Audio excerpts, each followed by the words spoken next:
જેટલા સફળ પુરુષો છે ને, જેટલા મહાપુરુષો, એમાં બાપુ એક સફળ પુરુષની વાય બાપુ એક દીકરીઓનો હાથ છે, એક ભગવતીનો હાથ છે. હું તો બહેનો દીકરીઓ હોય ને ખાસ કહું કે તમે તો શક્તિનો અવતાર છો, ધારો તો બાળીને ભસ્મ કરી દો એ તાકાત છે તમારામાં. પણ હવે તમે જે ફેશનમાં દી ઉઠાડ્યો છે કોને કહેવું?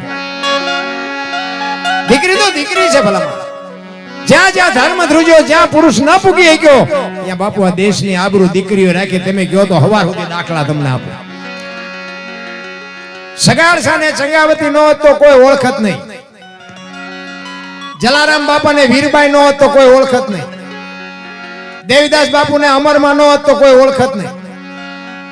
હરિશ્ચંદ્ર રાજા ને તારામતી નો તો કોઈ ઓળખત નહીં. સવારામ બાપા ને જબુમાં નો તો કોઈ ઓળખત નહીં. એક સફળ પુરુષની વાય બાપુ એક ભગવતીનો હાથ છે. જ્યાં પુરુષ થાકી ગયો અને પુરુષ હરી ગયો ને બાપુ બેહી ગયો ને, પછી લગામ બાપુ જ્યાં જોવો ને દીકરીઓ હાથમાં લીધી. તમે બેહી જાઓ, હવે અમે સંભાળી લઈશું. જલાની માફ કરજો, સગાળસાની ઝૂંપડી અખિલ બ્રહ્માંડનો માલિક આવ્યો ને, વાત લાંબી છે પણ તમને ટૂંકામાં કહું. સગાળસાની ઝૂંપડી આવ્યો, એ દીકરો કપાયો ને એ બધી વાત બધી લાંબી છે. પણ એ દીકરો કપાવ્યા પછી એ કે બીજો દીકરો મારી ભેગો બેહાડો જમવા. સગાળસા કે પણ મારી પાસે એક જ દીકરો હતો, એ તો કે અમે તમને રાંધી તમારી સામે છે. અરે તમારે કે પેલા બોલવું જો ને કે તમે વાંજ્યા થઈ ગયા, હવે મારે ખવાય. તેથી સગાળસા ભાંગીને ભૂકો થઈ ગયા. કરે તારી ભલી થાય, તારી દીકરો કપાયો ને હવે કહે છે કે તમે વાંજ્યા થઈ ગયા. તેથી સગાળસા ભાંગીને ભૂકો થઈ ગયા અને સાધુ બાપુ આમ હાલતો થયો ને, તેથી ચંગાવતી બાપુ ઊભી થઈ. હો રણચંડી બાપુ વાણિયાની દીકરી. સગાળસાને કીધું કે તમે બેહી જાઓ, હવે બાવાનું હું સંભાળી લઈશ, બેહી જાઓ, તમે બેહી જાઓ. અને બાપુ આપણું ઘરનું માણસ જો બાપુ ધારે ને તો તમારા ઘરની આબરૂ ટોચે પોગાડે, અને ધારે તો તમારે આઠાનાની હળદરમાં વેસાઈ હોત નાખે. હા, બૈરાને બાપુ બૈરાની શક્તિ છે ને આખી અલગ છે. હા, એટલે જે મળ્યું હોય ને નિભાવી લેજો. હા, એમાં બહુ ઊંચા નીચા ન થતા, ને કે ત્રણના મેળમાં રહેશું. હા, મળ્યા છે, મળ્યું હોય એટલે સારું માણા. હું તો કહું આ બાકી હોય એની વાત છે, બાકી મળી ગયા એ તો બધા જે થયું હોય હલવાના હોય, સુધર્યા હોય. પણ બાકી હોય ને એને હું તો એમ કહું ભગવાન પાસે ભલામણ એવી કરજો કે મારા બાપ અમારી હાથ પેઢીના નામ ઉજળા કરે ને, એવી જો દીકરી હોય તો મારા કરજે, ન કરે એમ નામ રાખજે. હા બાપુ, દીકરી ઘરની આબરૂ રાખવી ને વધારવી ઘટાડવી બાપુ એ ઘરની એક દીકરીની હાથની વાત છે. એક આપણી લક્ષ્મી દીકરાની વહુ હોય કે આપણી માં હોય કે આપણી બેન હોય, બાપુ એ જ બાપુ ઘરની આબરૂ રાખવી હોય ને ટોચે પહોંચાડવી હોય તો બાપુ એ પહોંચાડી શકે. હારું માણા ન હોય તો બાપુ જીવવાની મજા જ ન આવે. હગો હારો નો હાંપડે, મિત્ર મળે જો લબાડ, પત્ની મળે કપાર જાતિ એળે જો તાર તૈણે પખા મોળા હોય તો ગિરનાર ભેગું થઈ જવાય. જીવવું કેમ? હા, ભાઈબંધમાં ઠેકાણા નો હોય, બૈરામ ઠેકાણા નો હોય, હગામ ઠેકાણું નો હોય, જાવું ક્યાં? મજા જ ન આવે જીવવાની. ભલા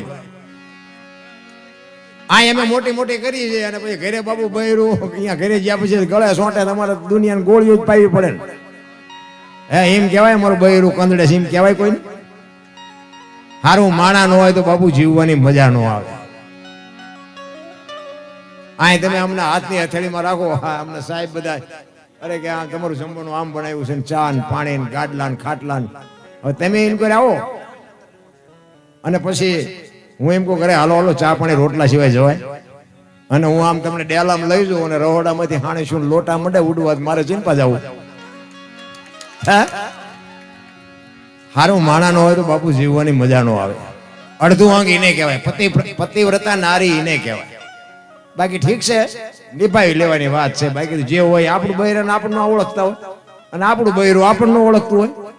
રોજ બુસ્કોટા બટન તોડીને ઘરે આવતા હોય એને ન ખબર હોય તેમ શું ધંધા કરીને આવો છો.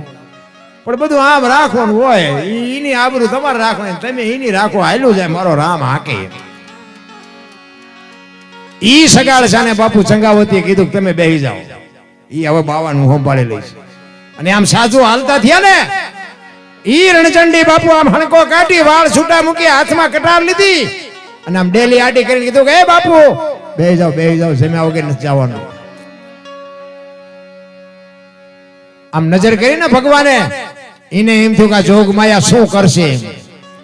ઈ કે બાપુ બીજો દીકરો જોઈ છે ને, કે બેહી જાઓ.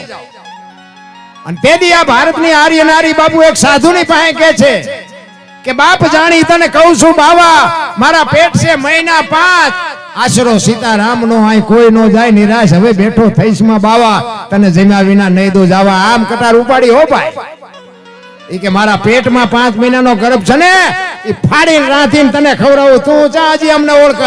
આમ કટાર કરી તા ભગવાન ધ્રુજી ગયો, બાવડું ચાલી પાડ્યું, બસ કર માં બસ કર. ઈ બાપુ દીકરી, ઈ ભારતની આર્ય નારી સગાડસાની જલાની ઝૂંપડી આવ્યો. તેથી એને કીધું બૈરું મને આપ. જલા બાપા કે કાંઈ વાંધો નહીં, આપણે આખોતરો ન કરતા, આ તો આપણે સાંભળવાનો આનંદ કરવાનો. હવે તેથી બાપુ વીરબાઈએ જો એમ કીધું હોત કે મારા બાપાએ શું બાવાને આપવા આપી છે, તો આવડો મોટો ઇતિહાસ નો હોત આપણી પાસે. ઈ બાપુ દીકરી એમ કહેતી હોય કે મારા બાપાએ તમને હાથ આપ્યો છે, આ દેહનો ધણી તું છો, મારી નાખ કાપી નાખ, કટકા કરી કે બાવાને દેખ નાખી દે, આ દેહનો ધણી તું છો. બાપુ એને પતિવ્રતા કહેવાય.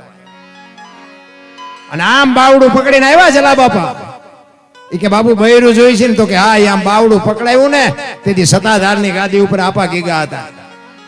એ રાત્રિનો સમય, આમ બાવડું પકડાયું અને સત્તાધારમાં બાપુ એની હાથે નગારા ટોકરા ને ઝાલરું મંડી વાગવા. હો ભાઈ, બધા વિચાર કરે આ શું કહું તું. બધા જાગી ગયા. આપા ગીગા વીરપુર સામે જોઈને ખાડ ખાડ ખાડ ખાડ દાંત કાઢે. બધા પૂછે છે કે બાપુ આ શું બન્યું? એ કે કાંઈ છે નહીં, હુઈ જાઓ. કે પણ બાપુ કયો તો ખરા, એની હાથે ટોકરા નગારા વાગે. તેથી આપા ગીગા કે વીરપુરની બજારમાં લુવાણાના દીકરાએ વીજળીના ચમકારે મોતી પરોવી લીધું. બસ વાત આટલી છે બાપુ, મોકો આવે ને તો એક ઘડી હાથી મેં પુનિયાદ કાંઈક કરી લેજો, બાકી કારે ફડાઈકો ફૂટી જાય ખબર નહીં પડે. જે સમય મળ્યો છે બાપુ, હાલતા ચાલતા બેહતા ખાતા પીતા જો 5 નામ લેવાઈ જાય ને, ગંગા સતીનો બાપુ હિસાબ છે. આ તમારા મારા જે શ્વાસા હાલે છે ને, એ જ ઈશ્વર છે. આ મારા જેવું તમને પરફેક્ટ કોઈ નહીં. તમારે અનુભવ કરવાની છૂટ. હું વાત કરું તમારે માની લેવાનું એમ નહીં. ગંગા સતીએ શ્વાસાનો હિસાબ માર્યો પરફેક્ટ. 21,600 શ્વાસા થાય.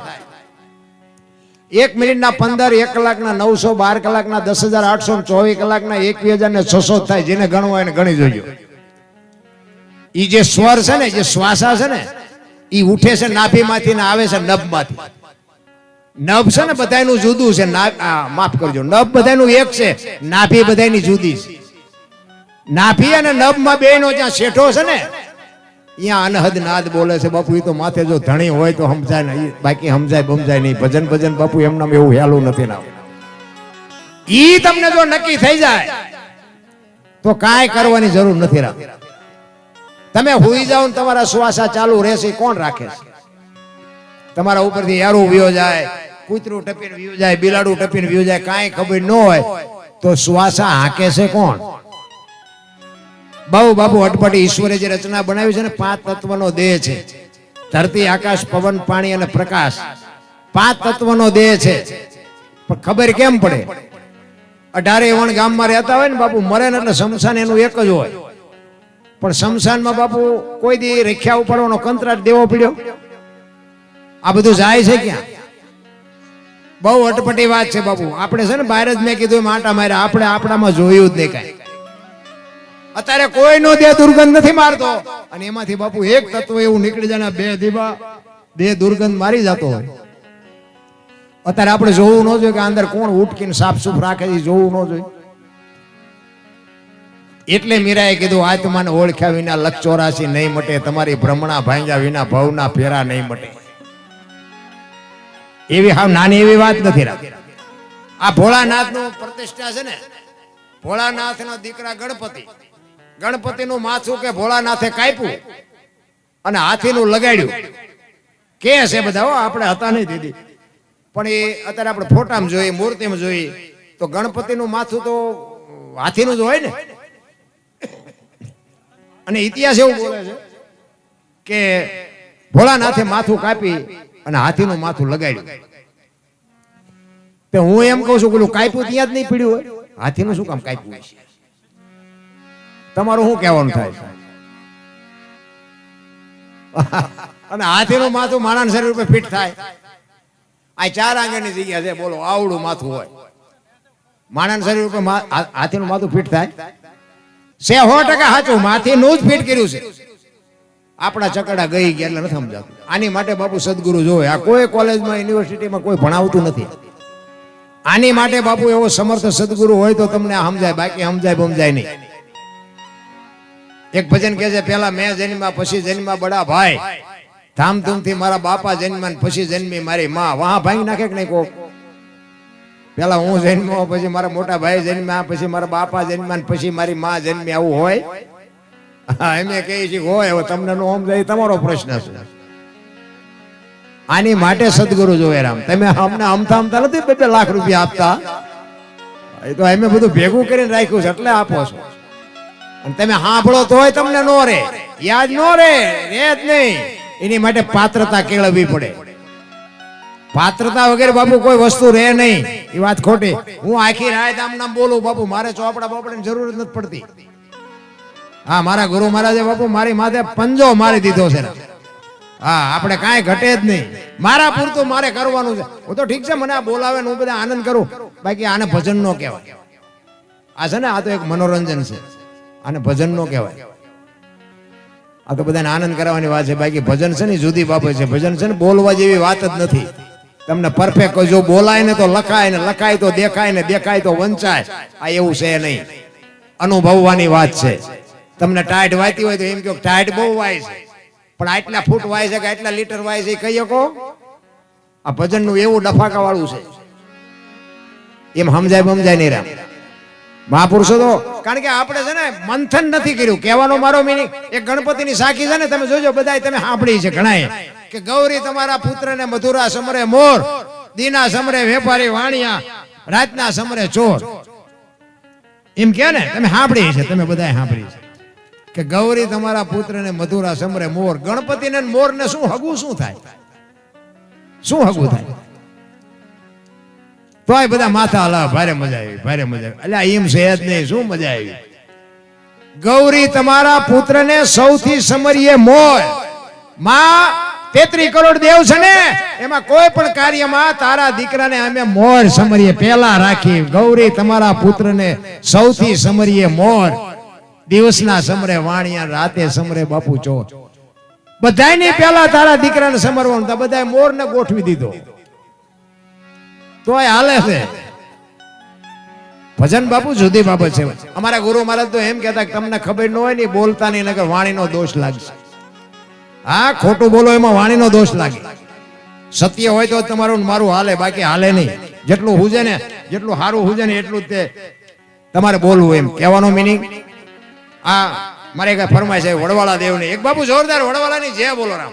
બોલ શ્રી વડવાળા દેવની. જોકે તમારે તો બધા તમે ત્યાં આવતા છો, પણ અમે ત્યાં વડવાળાના ખોળામાં જ રહી છીએ. હા, દુધરેજ અમારે અહીંયા અમારે બાજુમાં જ છે. અને કનીરામ બાપુ અને અમારા મોટા ભાઈ બે મિત્ર છે. કારણ કે કનીરામ બાપુ ને ઘોડાનો શોખ છે, અને અમારા મોટા ભાઈ ઘોડા રાખે. અમે બધા ભાઈઓ ઘોડા રાખી છીએ.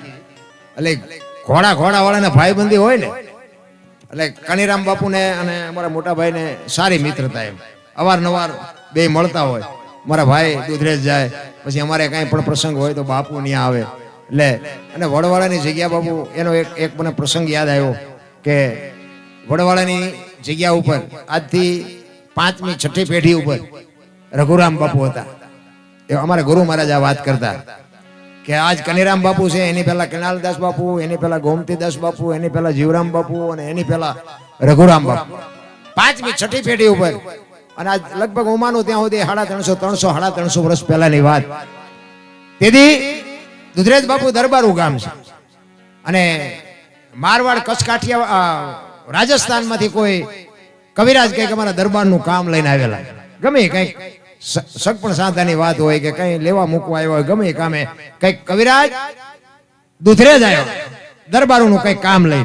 અને દરબારોના ડાયરામાં રોકાડા, 2-5 દી રોકાડા. ને પછી બધા ડાયરા ભેગા થઈને પછી સવેરા કવિરાજે કીધું કે હવે મારે રજા લેવી છે ને મારે જવું છે.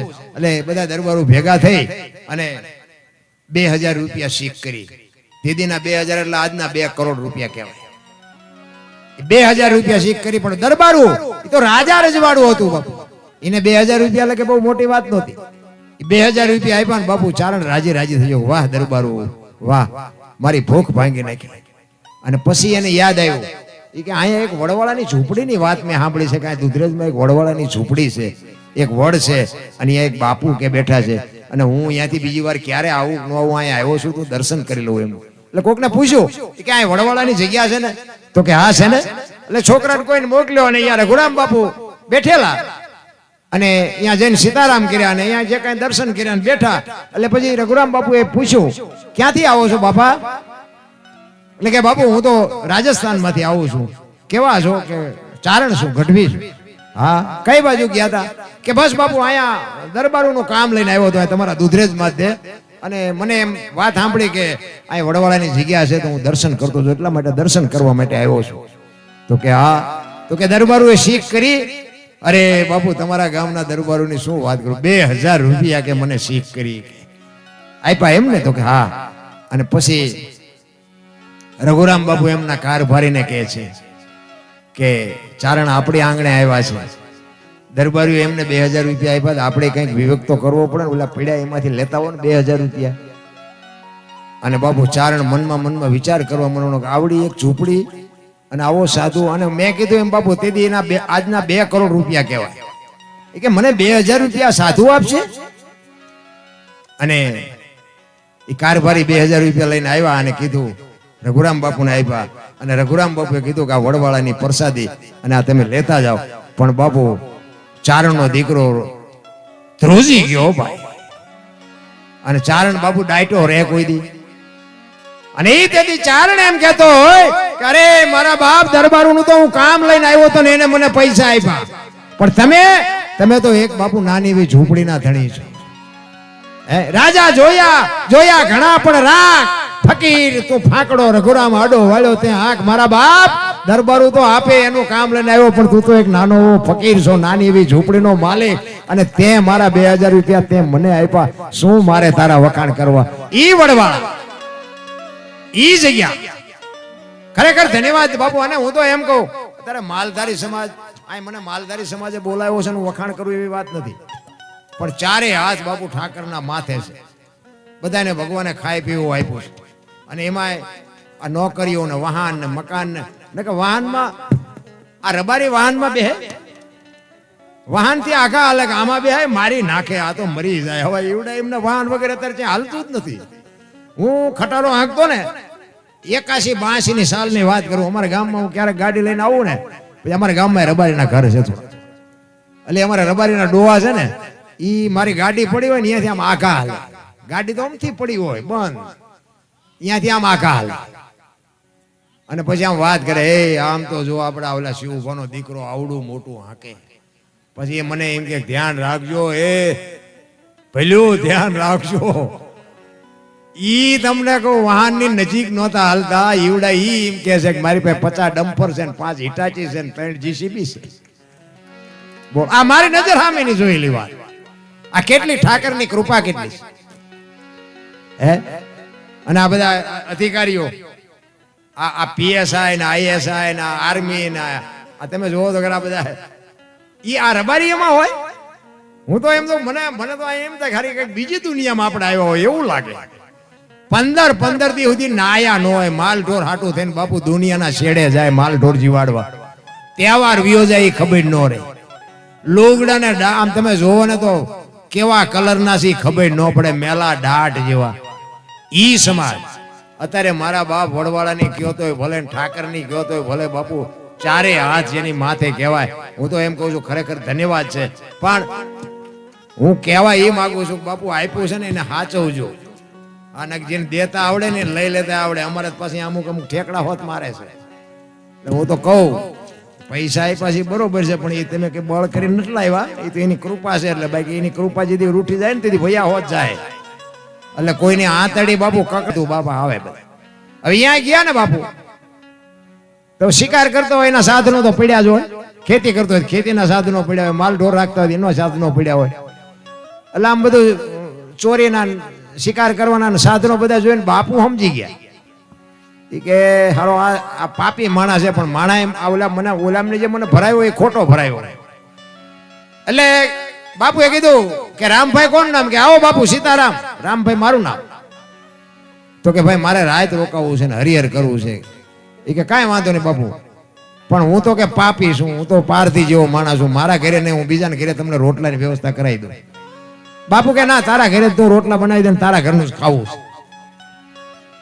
જો બાપુ સમય જયારે પાકવાનો હોય ને તેથી મારો નાથ ગમે ત્યાંથી તમને આંગળી પકડનારો મળી જાય, જેથી તમારો સમય પાક્યો હોય તેથી ની વાત.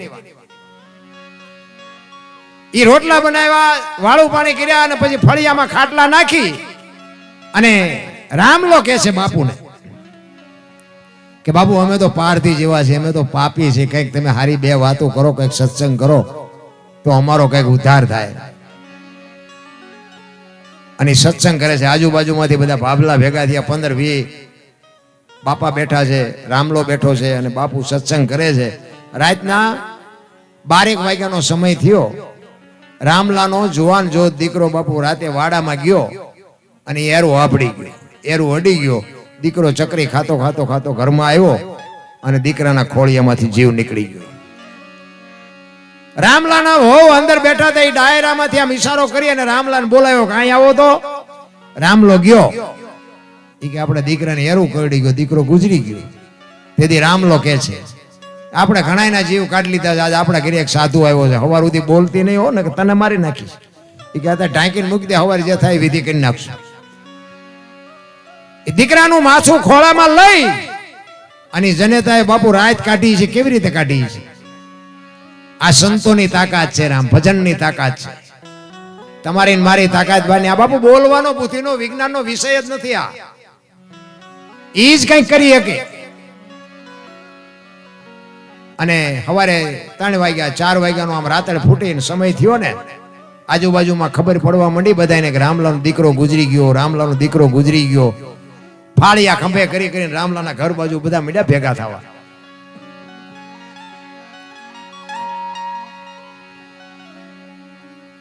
બાપુ વેલનાથ બાપુ રામલાને પૂછે છે કે આ બધા શું ભેગા થયા છે? એ કે બાપુ એ બધા જે હાટું થયા હોય પણ હવે હવાર પડવા આવ્યું છે, તમારે નીકળવું હોય નીકળો. એ કે હું તો નીકળું પણ કે આ બધા ભેગા શું થયા? એ તો કે અને આખી રાતના બાપુ આહુડા રોકી રાખેલા, ઓલી પાળ તૂટે તલાવની, બાપુ હળડાટ બોલાવીને જેમ આખું તલાવનું પાણી જાય ને એમ બે આંખમાંથી મડી ધારું થવા. હો બાપુ બાપુ મારો એકનો એક દીકરો રાતે એરો આપડી ગયો, મારો દીકરો ગુજરી ગયો. અને તેથી આ ભારતનો સંત એમ કહેતો કે અરે ભલા માણા, તારા ઘરે હું રાત રોકાણો, તારા ઘરે બોલ્યો હોય કે આ બાવાને જવા ન દેવાય. બાપુના પગ ઝાલ્યા. બાપુ મને તમે ઉપદેશ આપો, મારા ગુરુ બનો ને મારી મને કંઠી બાંધો. હવે હું પાપ નહીં કરું ને, હવે આમ નહીં કરું ને, હવે આમ નહીં કરું. બાપુ કે ભાઈ સમય સમયનું કામ કરે, તું તારું કામ કર, મને મારું કામ કરવા દે, મને જવા દે. કે ના બાપુ એમ નહીં જવા દઉં. એ ધરાહાર કંઠી બંધાવી અને બાપુ નીકળી ગયા. 400 મહિનાનો સમય. આને આ શિકાર કરવાનું બંધ કરી દીધું. ભાઈ હવે મારા ગુરુનો આદેશ નથી, હવે મારે શિકાર ન કરે. મજૂરી કરીને પેટ ભરીશ અને નહીં ભરાય તો ભૂખો હોઈશ, બાકી હવે ચોરી કે શિકાર નહીં. 400 મહિનાનો સમય થયો. બાપુને વિચાર આવ્યો કે ઓલા રામલાલ કંઠી બાંધી પણ હારા કઈ હમાસર બમાસર કઈ છે નહીં, સુધર્યો હોય છે કે નહીં સુધર્યો હોય. બાપુ પાછા ઈ જ ગામમાં ફરીને આવ્યા. નાથ સંપ્રદાયના સાધુ છે ને, મેં સાંભળેલી વાત છે હો, સાચું ખોટું મારો રામ જાણે. નાથ સંપ્રદાયનો સાધુ હોય ને એ બીજા ગમે એનું રૂપ લઈ શકે એવું મહાપુરુષો કહે છે. એટલે વેલનાથ બાપુને એમ થયું કે રામલાલ શોખ શેનો હતો? શિકાર નો હતો. એટલે હરણ કે રોજ કે એવું કઈક એવા જાનવરનું કઈક રૂપ લીધું બાપુ. એમ કે આનું મન બગડે છે કે નથી બગડતું એમ બતાવવા માટે. હવે ઈ હરણ જેવું સ્વરૂપ લઈ અને ગામના પાદરમાં બાપુ મીડ્યા આટા મારવા. ખોટું તમારે ન કરવું પણ દુનિયા કરાવે. ઓલા જુવાનિયા જોઈને કે રામલાલ બંદૂક મૂકી દીધી ને ગામના પાદરમાં આવો શિકાર હોય કોઈ દી? એ રામલાલ ઘરે જઈને બોલાયો. એ કે હાલ હાલ રામલા જો તો ખરો શિકાર તો જો ગામના પાદરમાં રખડે. એ કે ભાઈ મારે હવે શિકાર નથી કરવાનો. એ કે મારા ગુરુનો આદેશ નથી, હવે હું હથિયાર ન ઉપાડું. એ કે નો ઉપાડ તો કઈ નહીં પણ જોવા તો હાલ. અહીંયા જોવા આવ્યો ને બાપુ ઝાપે 40 વીઘાનો પાતો ભાળીને ખેડૂનું મન ડફળે ને એમ રામલાનું મન ડફળ્યું. હો ભાઈ અત્યારે ક્યાં ગુરુ જોવે છે કે એક શિકાર કરી લેવાય ને. અને બાપુ ખેતીએ ટીંગાતી હતી ને કરી બાપુ ગાભો બાપો મારીને હરખી કંખેરી માલપા ભરી ગોળીઓ 1 2 3 5 ને 7 ગોળીઓ ભરી આવ્યો ઝાપે ઈ મોર શિકાર ને વાહે રામલો 1 2 3 5 ને 7 ભડાકા કર્યા શિકાર નો થયો શિકાર વિયો ગયો અને આવ્યો પાછો ખંભામાં બંદૂક ઘરે આવ્યો ને ઘરે એક ભાઈ આવીને બેઠેલા ઈ કે રામભાઈ તમારું નામ તો કે હા ઈ કે હું ગિરનાર માંથી આવ્યો બાપુએ કીધું કે આશ્રમે આંટો મારી જાય બાપુ કે ઓલો રામલો કે આજે જ હથિયાર ઉપાડ્યા ને આજે જ આવ્યા એક દી વહેલા આવ્યા હોત તો જો આ સમય બાપુ સમય ભેગું કરે તમારી ને મારી તાકાત નથી ઈ પાણી પીવા નો રહ્યો બંદૂક હોતો બાપુ ગિરનારમાં ગયો બાપુના શરીરે આખા શરીરે પાટા બાંધેલા અને રામલો કહે છે બાપુ અમે તો પાપી છે અમે તો પારથી જેવા છે અમારે તો ભોગવવું પડે પણ તમારે શું આટલી બધી પીડા એટલા બધા પાટા બાંધ્યા એટલે બાપુ એ પાટા ખોલી અને આમ ચીપિયાની અણીએથી ગોળીઓ કાઢ્યો 1 2 3 5 ને 7 ગોળીઓ કાઢીને કે રામલા તારી બંદૂકની છે કે મારી અને રામલા ને વાઢો હોય તો લોહી નો અરે તારી ભલી થાય તારી મારા ગુરુ માથે મેં ભડાકા કર્યા અને પછી બાપુ આ તો નાથ સંપ્રદાયનો સાધુ ચીપીઓ લઈને માથે ચડી ગયો ઈ કે હવે વિયો જા ને કે હું ઠામ મારી નાખી છે કે બાપુ હવે મારો તોય ભલે મારું ઘર ગયો તોય ભલે મારું મહાણ ગયો તોય ભલે હવે મારે અહીંથી જવાનું થતું જ નથી